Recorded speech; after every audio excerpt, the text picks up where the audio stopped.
Okay, that was wonderful to learn. You could see where the kids benefit by having your attention and your guidance. Okay, so I think we're going to go back to the beets. And okay, so if these beets are not ready yet, I have beets that I cooked yesterday and refrigerated. I cooked them and peeled them yesterday.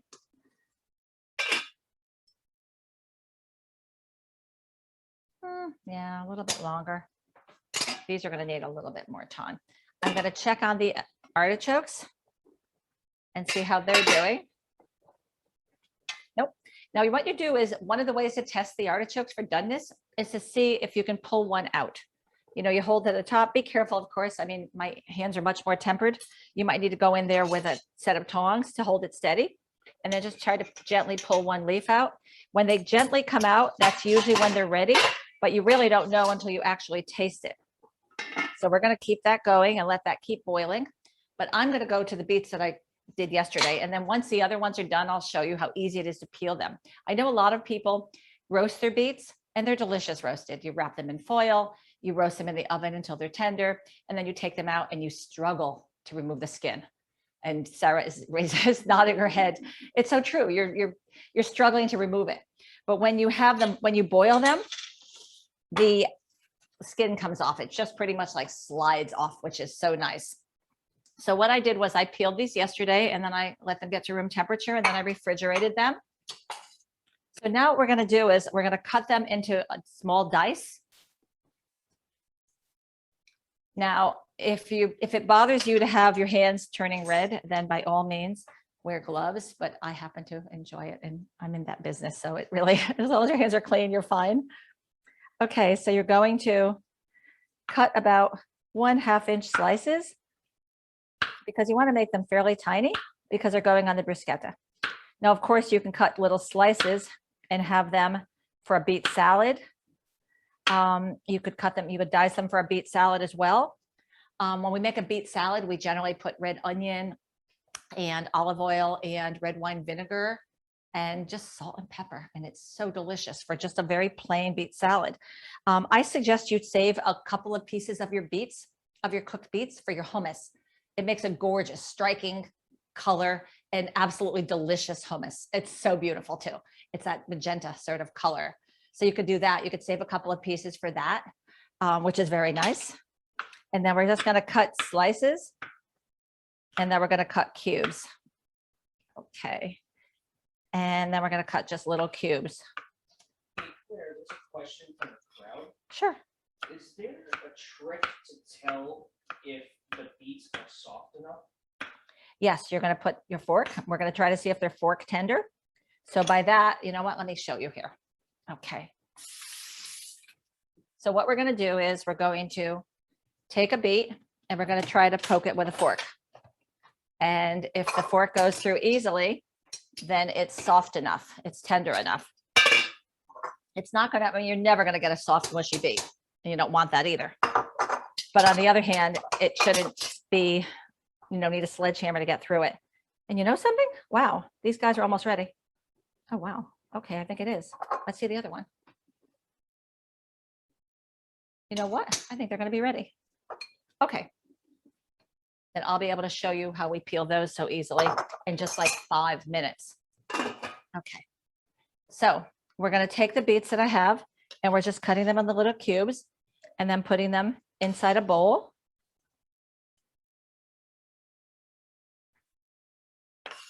You could also, beets go beautifully with lentils as well. You can make a beet salad with lentils. And then if you do them with lentils, you'll have a complete protein. You'll have this wonderful, rich protein source with your beets. If you mix it, you could do your beets. You could do it with maybe farro, or you could do it with quinoa and lentils. And then you will have a grain and a bean, and you'll have a complete protein. But it's not necessary. They've proven that you don't have to have a complete protein in like every single meal, because by the end of the day, it balances out. But you do want to eat a nice group of fruits and vegetables and whole grains and beans for a good, healthy diet. Especially if you're not eating meat, you want to have your protein source be from your beans and your whole grains Although vegetables all have little bits of protein in them too. Okay, so these were huge beets. So I'm thinking, oh, you know what, might as well use two. They're not going to go to waste, that's for sure. We're just going to look at the color on this, how gorgeous. Just be careful because they're slippery. And we're going to just give them a little, whoops. Oh, I'll have to pick it up later. Okay. Yeah, see, these are beautiful. And they even smell great. You could also, of course, make a beet borscht out of it. You can make a beet puree. You could put this with a little bit of yogurt and make a wonderful cold soup for the summer. Or you could even do beets with tomatoes, which is another delicious soup. Beets are pretty versatile. We basically just use them for salads, but they're wonderful in warm dishes as well. Like I said, the lentil dish is delicious. It's very popular at our place.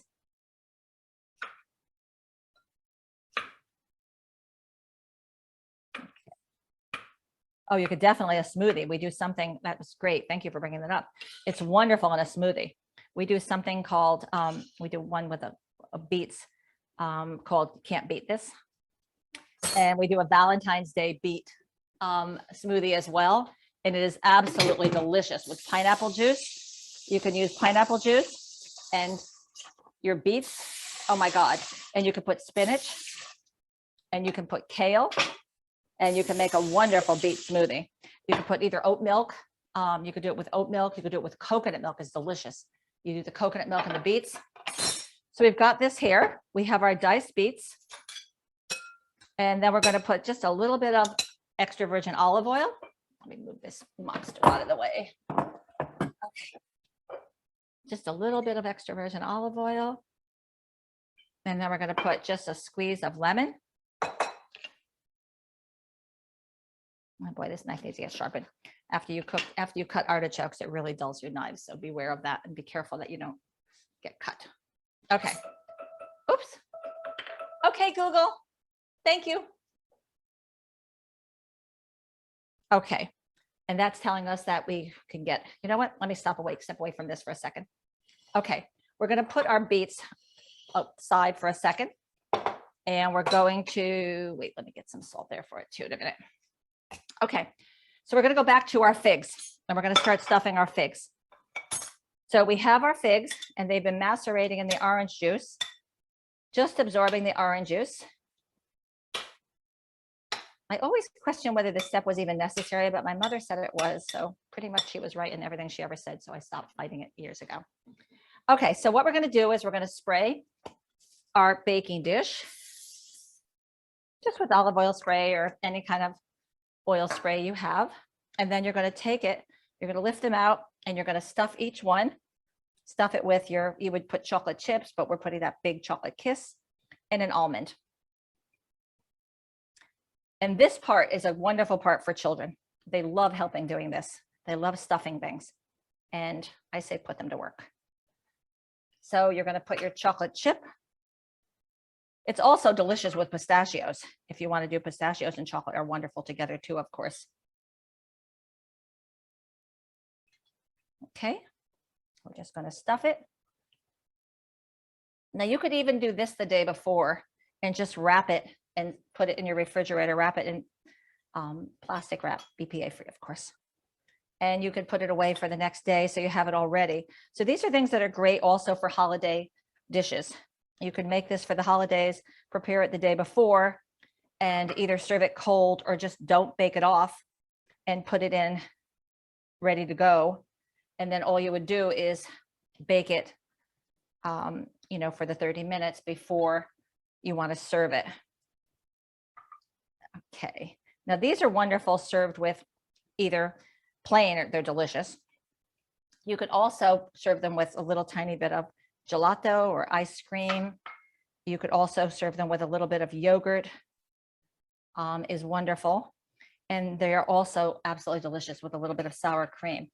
And again, there are vegan versions of all of these items.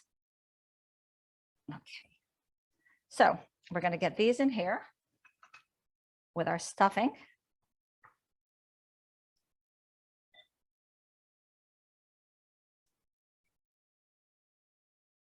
We had we catered an event called the Loving God Conference, and it was with spiritual leaders from all over the world. And we had a big Turkish group, so we stuffed 500 of these. What a project! We felt like Lucille Ball in the Candy Factory. It was so much fun, I have to say, and it really was quite an event. But we did dates. We made dates, and we stuffed, but we had to do 500. So when I was going over with my team, I said, "Okay, guys, so we're gonna be stuffing these." And like, "Oh, great! How many do we have to do?" It's like, "Oh, 500." So we just did them in groups, and to tell you the truth, it was so much fun. I mean, we just laughed as we stuffed. Okay, and we have one more here. And oh no, I'm out of a kiss. Oh no. Okay, well, I have more. Okay, and again, you could always use chocolate chips, but the dark chocolate Hershey's Kisses are wonderful. Okay.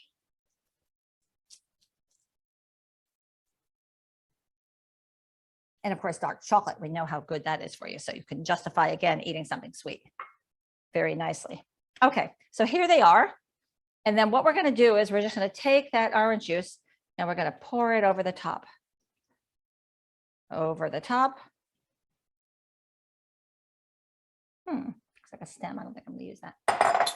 Okay, and then we're going to cover it with foil and get it. I've preheated the oven to 350 degrees. Okay. We're going to just cover it with foil.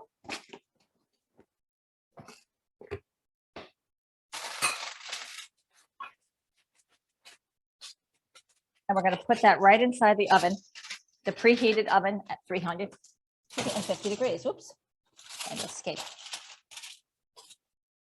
Could have been a little more generous, I guess, with the foil. Okay. So that's going in there, and it's going to bake for 30 minutes. So we'll ask Google. Hey, Google. Hey, Google. I don't know what is, she's so uncooperative today. Hey, Google. Please set the timer for 30 minutes. Okay, 30 minutes. And that's starting now. Thank you. Okay, perfect. So, okay, so we have that, and those are in the oven. So now we're going to go back to our beets. Let's move that away.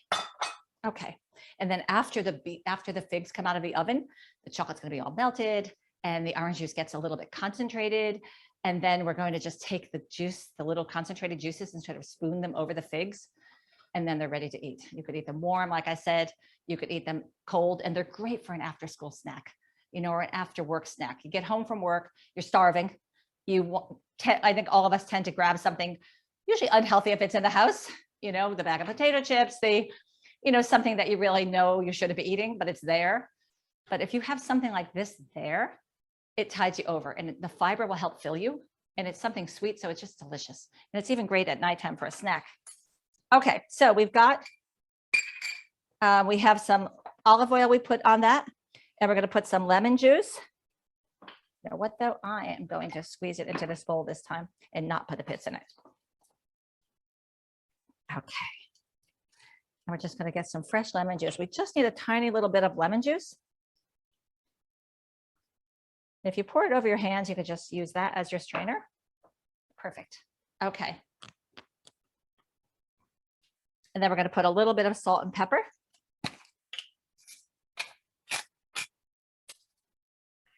Some pepper.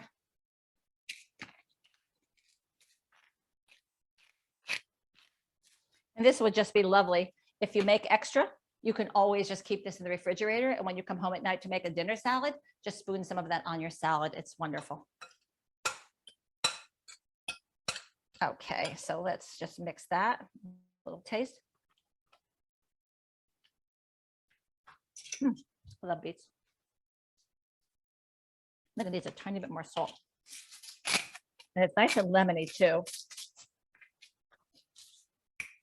get another taster spoon or two. I'm going to turn these beets off because I presume they're ready.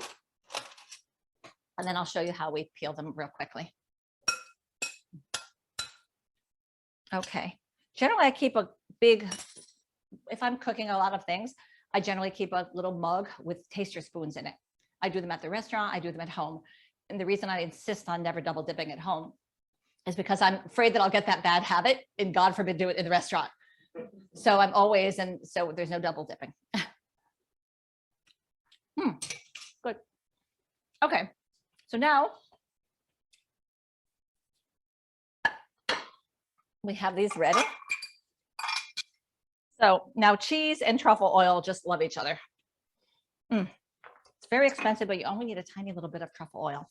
So it's something you can still do. Okay, so we're going to take just a little bit, we're going to spoon a little bit of the beets on top. Now be careful, don't get too crazy putting them because it makes it really messy for your guests. If it's just you and your family, then it doesn't matter if it drips down the front of your shirt quite as much as if you have company. But if you have guests coming, I always, when I go to a party, or even at home, sometimes if we get carried away and put too much topping on too much bruschetta, you can watch your guests just sort of like dropping it all over their shirts. And there's no way to eat it. I mean, especially like the escarole and bean bruschetta. I mean, or the broccoli rabe and bean bruschetta, the beans are falling down there.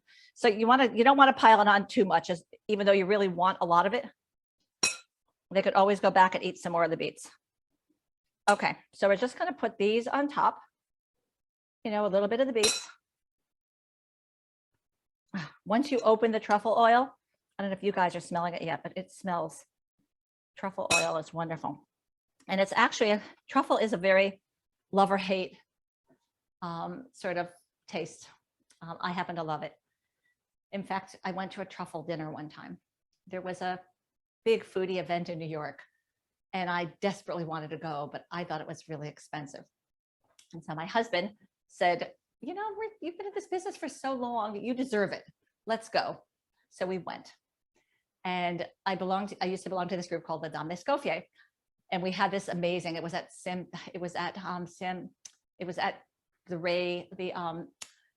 oh my goodness, what is her name?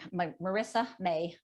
And it was San Domenico, which was our favorite restaurant in New York. They've since downsized to another restaurant, but they had this where they had the chef go to Rome, and he literally flew and did like a round trip, like instantly got off the plane, got the truffles delivered, brought them back on the next plane, got right back on the plane and came back to bring them. That's how important this dinner was.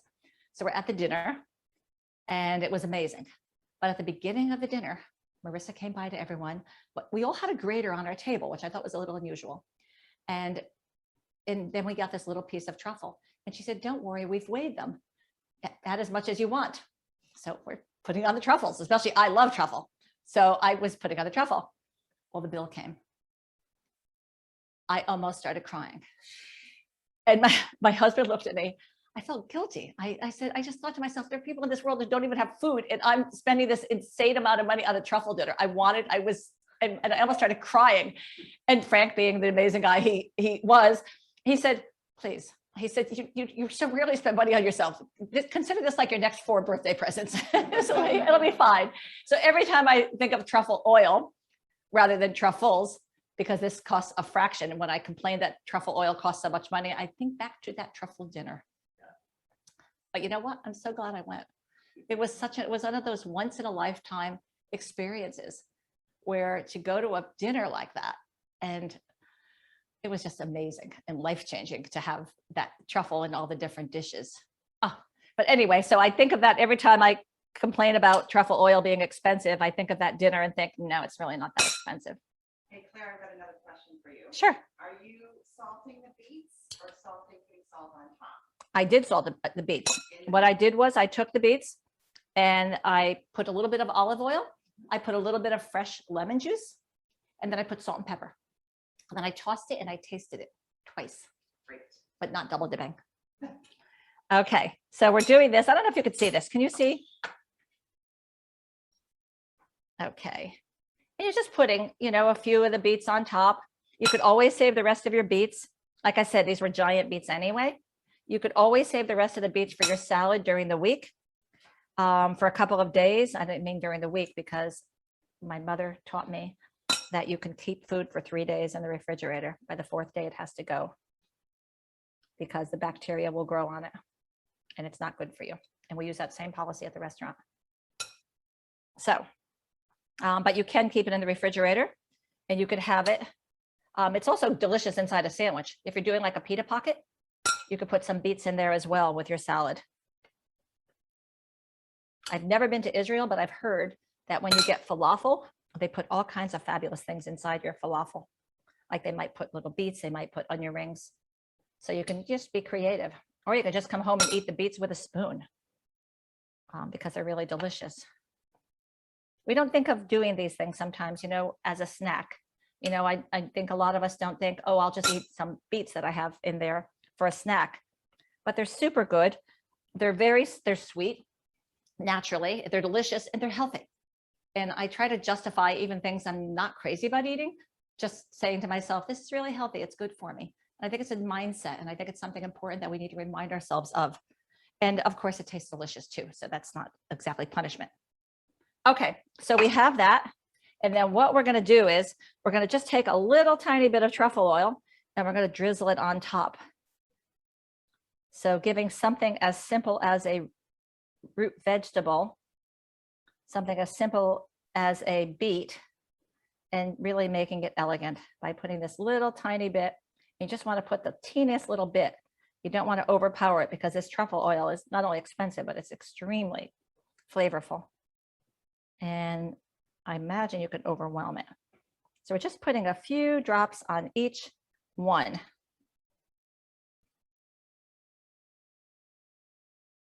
And that's it. And the truffle oil is also good. People love it with eggs. They love it like with an omelet. It goes beautifully with mushrooms because of course the truffle is a mushroom. And then here it is. And here you go. And that's our beet bruschetta with our goat cheese spread. And we just happen to have enough for everybody here to have one. Yeah. Yes, thank you. Okay, so let's go over and take a look at those beets that we know are done by now. And I'll show you how easy it is to peel them. Okay, I've turned off the boiling water. Okay. And we're going to take, and again, you're going to take it and you want to test it by putting your fork in it. And if it goes through fairly easily, it's not going to be mush. You don't want it to be mush. Okay, and then we're going to take it and we're going to take the other one out. I'm just going to use the fork and grab it out. Okay. Okay, so you're going to let it get cool a little bit because obviously you don't want to start handling it now. I wouldn't even do it, even though my hands are pretty tempered from being in the restaurant business for so many years. And while I'm in the neighborhood there, I'm going to test the artichokes and see how they're doing. And also make sure that they haven't lost so much water. I'm going to take a little piece. Oh, okay. This leaf came out fairly easily. So do you all know how to eat artichokes? No. No? No. Okay. So, all right. So you take it. This isn't exactly going to be graceful. All right. So you're going to take your artichoke and you hold it by the end. That's another reason why you don't want to make it so tiny because you'll have no place to put your fingers. And you're actually scraping this is the part you're eating, all this beautiful artichoke loveliness. And this is the part that you're scraping across your teeth, your upper teeth. So you basically take it in between your teeth and you gently pull it out. Don't bite so hard that you're taking a chunk out of it because that's not going to suit the purpose. And you just, voila. Okay. And I found out two things. It's just about ready. And the other thing is, okay. And the other thing is it needs a little more salt.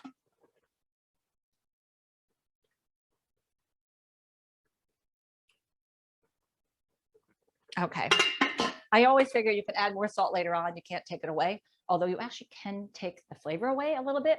So a little hint, if you should over salt something, try not to because salt is really bad to have too much of it. I know even for someone like me who has low blood pressure, salt is not great for your arteries, too much salt, which is why you shouldn't have a lot of salt. So I tend to undersalt and then add salt later on, but you want to cook with a little bit of salt to give it the flavor. Otherwise, you'll never make up that flavor. Like if we make something, sometimes we'll get a phone call from someone who needs something salt-free. So we'll try to scoop out some of the soup before we salt it, and we'll salt the soup toward the end, even though I prefer to salt it during so that it melds the flavors together. But you know, you can make an accommodation if it could help somebody. Okay, so these are just about done. So I'm going to let those stay like that. And then I'm going to take a look at these little guys. Okay, so basically, you see how the skin just peels right off? It comes off so easily. It's still a little bit too hot, so I'm not going to go crazy, but it comes off pretty easily. But you're going to wait until it gets a little cooler, because unless you've been in the restaurant business a long time and tempered your fingers. And I actually called the doctor years ago and said, is it all right that I touch really hot things that would be hot for average person? And the doctor said, as long as you don't show visible signs of burning your skin, then you're probably not burning your skin. Your skin is just used to it because you're accustomed to it more so than you would be. So anyway, this is how you're going to peel it. The skin slips off so much easier than it does when you're baking them and roasting them. Okay, so you would take all the skin off, and then you would let them cool down a bit before you refrigerate them. Never put anything. It's just not, it's dangerous. There's like a temperature, I think it's 40 and 140 are the numbers. You have to, that's when bacteria grows the most on something. So never take your soup off the stove and stick it in the refrigerator. Let it cool down a bit. And you can help it cool down. You can facilitate it by putting it in a shallow pan. I mean, we do that at the restaurant. So what you'll want to do is, like if I'm making a big pot of soup because I'm giving it to my brothers or giving it to other people, I put it in a big casserole dish to let it cool down quicker, which is a little fussy because then you have one more pan to wash, but it's worth it. So you do that just to help it cool a little better. And then when it cools down, but you only have a couple of hours to leave it out. You don't want to leave it out all day either. So once it gets down to that, once it's when it's around the 40 mark, then you can take it and put it in the refrigerator. Get it in the refrigerator right away after that. But you want it to cool down just a tiny little bit. I tell people all the time when they leave with a quart of soup from the restaurant, don't just stick it in your refrigerator the second you get home. It needs to cool down a little bit. You don't want to put it piping hot in the refrigerator because it'll take too long for it to get out of that danger zone. So you want to just get that in there. Okay, so we have our artichokes are just about ready. We have, hey Google, how much more time on the timer, please? 14 minutes and 58 seconds left. Thank you. Okay, so we have 15 minutes until the figs are done. So I think we're going to take out the artichokes, unless any questions on artichokes or anything like that? Okay, then I'll tell you a couple more things about artichokes. So for the artichokes, have any of you steamed them? Oh no, okay, so you're an artichoke newbie. Good, okay. So artichokes, they're wonderful. I mean, once you start eating them, they're fabulous. They're a little expensive right now. They were like $5 each. But you know what? I came home one time with an organic melon from the farmer's market. It was pretty expensive. My husband said, I can't believe you spent that much for a melon. And I said, I can't believe you wouldn't complain if I came home with 4 hot fudge sundaes. You wouldn't say a word. Why do they have more value than this? So it's all like what you put your value on. So artichokes are amazing and they're a great treat. So when you really need a treat, they're great and they're super healthy for you. I mean, they're supposed to be even cleansing for the blood. They're rich in fiber. They're rich in vitamin A. They're just super healthy for you, and they're delicious. So you might as well. So you could steam them. Some people like to steam them, and then other people. So you would prepare it pretty much the same way, but you don't need to do all the inside stuff. And you're basically just trimming it a little bit and cutting off the top so that it could open up and let the water go in there. And people steam them. Some people just boil them in water with a broth like that. And then you could save the broth and cook your pasta in it and then do that with like olive oil and garlic, which is yummy. But you could take the artichokes and they just steam them and then they dip them. I've heard people dip them in butter. That doesn't sound appealing to me, but if that's how you like it. But if I've steamed them on the rare occasion, I like them with like an aioli, like maybe a lemon caper mayonnaise which would be lovely. Yeah, hi. Is avocado a good complement to artichoke? I don't know. I never thought of that. I would try it. I love avocado. Avocado, of course, is super healthy and so delicious. I don't know that it would, but I bet, because are you thinking like when they do the stuffed artichoke versus the stuffed, like you cut a half and you do the avocado? Yeah, but I don't know that I would do them together, but you know, taste is subjective. If you like them together, then by all means, you know, maybe take that half of an avocado and put the aioli in it, and then as in the cavity, and then use your artichoke to dip in and have that, and then eat your avocado, a little salt and pepper. That might be nice. Oh, I would try that. Thank you. But yeah, so some people do that. And then you could buy the little baby artichokes, which are fabulous. And they're a lot more economical, a lot less expensive. But for that, we stuff them with like a bread. We take Italian bread and remove the tough crust, and then just soak it with a little tiny bit of warm water and olive oil, put olive oil in it and garlic and a little parsley and capers and a little bit of lemon and salt and pepper. And then you stuff these little baby artichokes, and then you cook them like that in a little water. They are wonderful.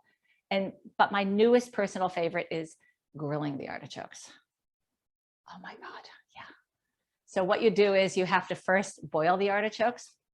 You boil the artichoke, and then you cut it in half, and then you grill it with just a little bit of olive oil brushed on it. You can put it outside on the grill. You could do it on a grilled pan inside. That is, to me, that was like life altering. It was one of the best things I ever had, because my mom just made them stuffed. We just always had stuffed artichokes. It's the only way we ate artichokes in our family. And then as I got older, I met people who told me other ways, or I went to restaurants and saw other ways. And there's this place in Florida in Boca Raton it's on the water, and they had these grilled artichokes. And I went for lunch 3 days in a row just to get them. So now I will make them. And then they had them with like an aioli. They did them with a chipotle aioli, but I would probably do it, like I said, with a lemon caper, which is wonderful. I would probably do some kind of an Italian. It's even nice with a black olive aioli. Yeah, you just take the black olives and you put them in the food processor with your mayonnaise, and you could do it again. You could do a vegan mayonnaise, or Hellman's is even making that wonderful organic vegan mayonnaise. I mean, it's here. Vegetarianism and veganism is here. It's not even saying it's in the future, it's here. So people are responding. I mean, the businesses are responding, and manufacturers are making the accommodation. I mean, look at the money that's being invested in plant-based meat alternatives. So, I mean, it's something to look at if you haven't already. And you know what? If something is good for you and delicious, why not? Okay, so we have these artichokes. And again, you're going to pull out a leaf, and if it comes out easily, then you know that it's got potential. Just don't get burned trying to do it, because your mouth will never get tempered, and you don't want to do that. So let that, and then you're going to just test it, because you don't want them tough. But on the other hand, you don't want them so mushy that the artichokes are just opening up and collapsing either. Oh God, that's good. Okay. Okay.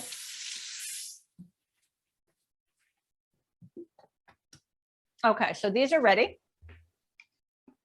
We're going to take them. And one of our customers who started coming to Claire's when she was going to Smilo is from Dominican Republic, and she brought me this beautiful plate one time. Isn't this stunning? And this has become my artichoke plate. So to Angela, this is for you. Okay. And we're just going to put them out. But again, I rarely make just two, but the recipe is for two. And you can make as many as you want. And this is what they look like. And if you want, you could drizzle a tiny bit of olive oil on the top of it, but it's not even necessary. And then you just eat it. So when you serve it, you want to serve it with we usually serve them in a shallow bowl, but a large shallow bowl. So there's room for putting the spent leaves. And then of course, do not forget the heart. So we have that. And now what do we have left? We have our figs inside. So I think we have a few minutes to hear more about the reason we're here tonight. Okay, thank you.